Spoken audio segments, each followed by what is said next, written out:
Assalamualaikum warahmatullahi wabarakatuh. Apa kabar Sobat ACTM? Semoga semua dalam keadaan sehat ya.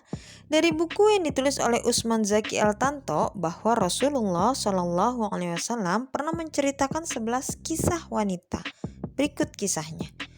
Aisyah radhiyallahu anha menceritakan bahwa dalam suatu kesempatan Rasulullah pernah mengisahkan suatu dongeng kepadanya untuk mengisi waktu. Beginilah kira-kira kisahnya. Ada 11 orang perempuan di masa jahiliyah, berkumpul dan saling berjanji untuk jujur dan tidak saling merahasiakan sesuatu pun tentang tingkah laku suaminya. Wanita yang pertama berkata, "Suamiku itu sangat pelit dan sangat buruk akhlaknya." Wanita kedua berkata, "Suamiku tidak berani aku ceritakan dengan terus terang keadaannya karena aku khawatir berkepanjangan untuk dibicarakan. Jika aku ceritakan, takut bulu kuduk yang mendengarkannya berdiri semua dan keringat jadi bercucuran." Wanita yang ketiga bercerita, "Suamiku sangat cerewet. Kalau aku katakan kekurangannya, dia jatuhkan talak. Jika aku diam, dia membuatku terkatung-katung." Terang wanita ketiga.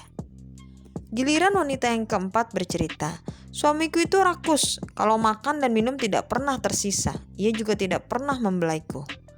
Yang kelima, "Suamiku tukang pukul dan bersifat jelek. Jika kalian jadi istrinya, dia akan mematahkan anggota badanmu."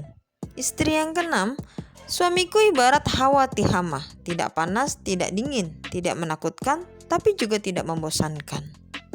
Kemudian berkatalah wanita yang ketujuh, "Suamiku kalau di rumah ibarat malu-malu kucing, akan tetapi jika keluar rumah ia seperti singa dan tidak perlu ditagih apa yang dijanjikan." Wanita kedelapan bercerita, "Suamiku kulitnya halus seperti bulu kelinci dan tubuhnya wangi seperti melati.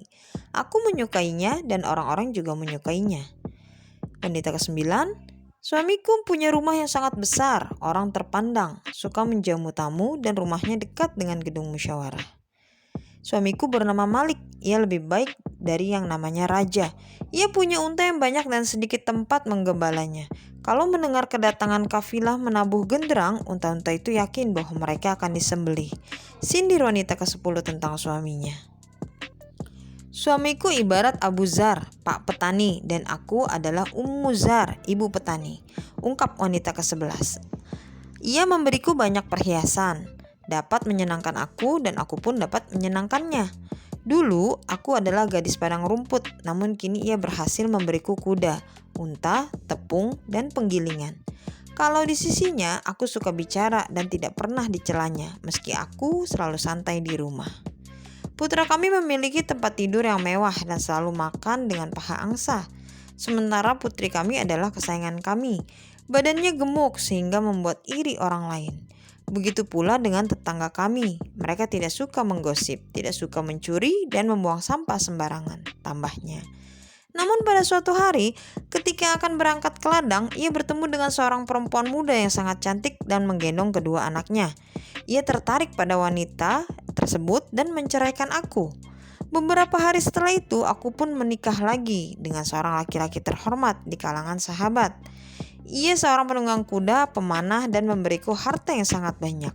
Meski harta itu kukumpulkan jadi satu, tidak akan sampai sekaleng kecilnya dari pemberian Abu Zar." Cerita wanita tersebut. Usai menceritakan kisah itu, Rasulullah kemudian memandang ke arah Aisyah dengan penuh senyum. "Aku dan kamu seperti Abu Zar dengan Ummu Zar, tetapi Abu Zar menceraikan istrinya, sedang aku tidak menceraikanmu," kata beliau yang disambut pelukan oleh Aisyah, sang istri tercinta. Aisyah pun terharu mendengar perkataan beliau. Hadis riwayat Bukhari dan Muslim. Semoga kisah ini dapat menginspirasi kita semua ya. Bagi suami yang mendengarkan, makin mesra dengan istrinya. Bagi istri yang mendengarkan, makin melayani suaminya dengan ikhlas dan dengan senang hati. Terima kasih. Wassalamualaikum warahmatullahi wabarakatuh.